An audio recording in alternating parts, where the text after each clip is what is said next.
I don't usually talk about crypto, but my friend Mo wanted to know what happened during the meme coin crash last week.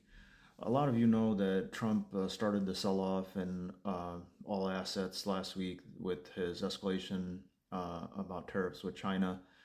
A few minutes before, he announced there were nefarious bets placed against, stock indices, crypto coins, basically pointing to insider information being leaked from the White House. But I want to go deeper than that. John Hampton, a famous guy from the finance community, posted on his Substack that crypto brokerages currently operate similar to bucket shops in the 1920s. Bucket shops are illegal in the United States for securities, but crypto, if you remember, is not considered a security yet because the Trump administration appointed a crypto lobbyist to the SEC. Um, so bucket shops are legal in the United States and abroad for crypto.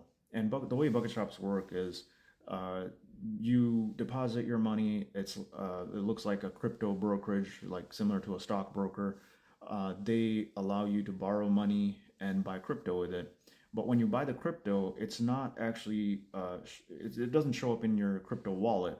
It's sort of held by the broker. So essentially, when you, let's say, lever up $10,000 to a million or 2 million, or anything, they tell you that you bought the meme coin and that you hold X amount of meme coin in your account. But what is actually happening is that they didn't buy anything. They're just waiting for you to get liquidated so that they can keep your money. Um, Let me explain how this works. So John Hampton argues that on the way down, if there's a crash, let's say that you put in 10,000 and they let you borrow a million against that. If there's a crash in your meme coin and the price suddenly goes down 10%, that's $100,000 loss. The brokerage is not going to take that kind of risk. They'll just tell you you got liquidated when they never bought the coin in for you in the first place, and they'll keep your money. On the way up, there's another risk because now you have gain. Let's say it goes up 10%, there's $100,000 gain. You think you've multiplied your money 10 times, and you want to keep riding that high. Well, if you don't realize those gains, eventually there's going to be a drop in that meme coin, and when there is, they'll liquidate you and keep your money, your initial $10,000, and you won't have any gain either.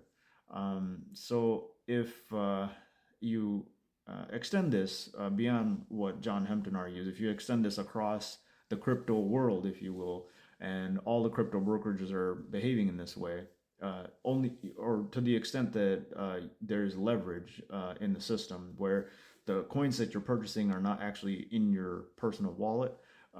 So any kind of broker where they are holding the coins for you, um, they don't actually have to buy those coins. Um, so all these brokerages, let's say there's some kind of event and there's a sell-off in the market, which happens often. If they are colluding with each other, if they're cooperating with each other against their customers because they all have the same problem of too many gains on meme coins, that they now have to sort of provide to their customers because uh, they never bought the coins in the first place, and they don't have the money to provide those gains to the customers in case the customer sells and demands to be cashed out. Well, now all these brokerages could essentially, John Hampton argues that you could do something so simple as slow the rate at which the buy orders hit the exchange versus the sell orders, and that creates an immediate discontinuity in the price. Everything just crashes really fast, and millions of traders get liquidated. That gets rid of the liability they had of all those gains that everybody had racked up. They'll just tell everybody, "Oh, you got liquidated, and you don't have any money anymore." So it's pretty messed up. John Hampton doesn't say that they're colluding, but I think that they are because there's not a lot of crypto exchanges anymore, and the big ones could cause a huge move in the market if they do these kind of nefarious dealings.